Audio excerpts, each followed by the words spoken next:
Welcome to the Michigan Runner Show. Join us each time as we explore the people, the places, and the events that shape our great sport. Well, it's a beautiful day in Little Compton, Rhode Island, and with us is John McGrath, who knows a little bit about the history of running in Boston. How are you doing, John? Fine, thank you. How are you liking Little Compton?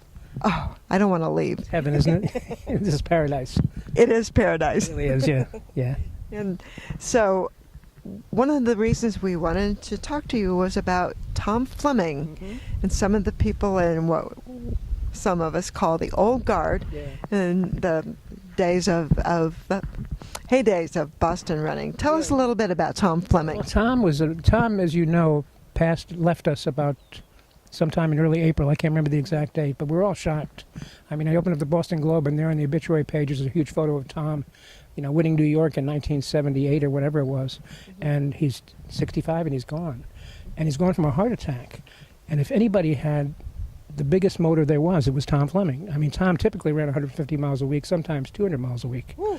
He died doing what he was loving, which was coaching at a school in New Jersey where he coached. And they had a memorial service in New Jersey at the school for him shortly thereafter. And a bunch of the Boston Brigade trooped down there. I took Bobby Hodge with me and Larry Newman, who I don't know if you know Larry. He does a lot of races, race announcing and writing. He's a track and field writer. He went with me. Billy Rogers was down there with his buddy Joe Martino, who were both close friends of Tom Fleming. Bill Rogers and Joe Martino used to call themselves the Three Amigos. They would show up at events everywhere and have a lot of fun. Mike Roach was there, steeplechaser from Rutgers, who's also ran for Greater Boston back in the day. Tommy was like a Greater Boston Track Club member. We always thought he wanted to be a Greater Boston Track Club member, but he couldn't because he lived in New Jersey and he had his running store. But he spent a lot of time with us, trained with us, and he was just one of the sweetest people you ever want to meet. Opinionated, but sweet. Tommy had an opinion on everything, and he let you know what it was. But he was just the heart of running, and we just miss him dearly. He ran Boston a couple of times and did quite well. He was second twice, I think third once, and he always wanted to win it and never quite could. But a whole bunch of the New Jersey running contingent were there. George Hirsch came up from New York Roadrunners Club. He was there. Patty Lyons, Latoura Catalano, now Patty Dillon, who we mostly know as Patty Catalano, was there with her husband Dan Dillon, who was a great runner at Providence College and ran for Greater Boston and then for Nike, whichever the Nike clubs it was. There's so many Nike clubs back then. A bunch of New Jersey runners,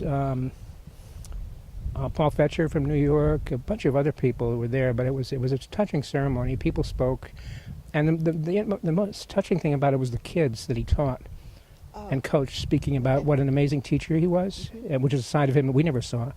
And coach, I knew he was a great coach because he just loved running so much. So that was kind of a gathering. Freddie Doyle was there. I don't know if you're Freddie or not, but he was from Lynn, Mass, steeplechaser, 5K runner, good runner.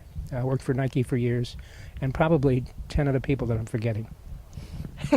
Well, you've remembered quite a few of them, and the Greater Boston Track Club itself really launched the careers of so many great runners. And in addition to Billy Rogers, I think of Greg Myers. The guy from Michigan. What was his name again? Greg Meyer.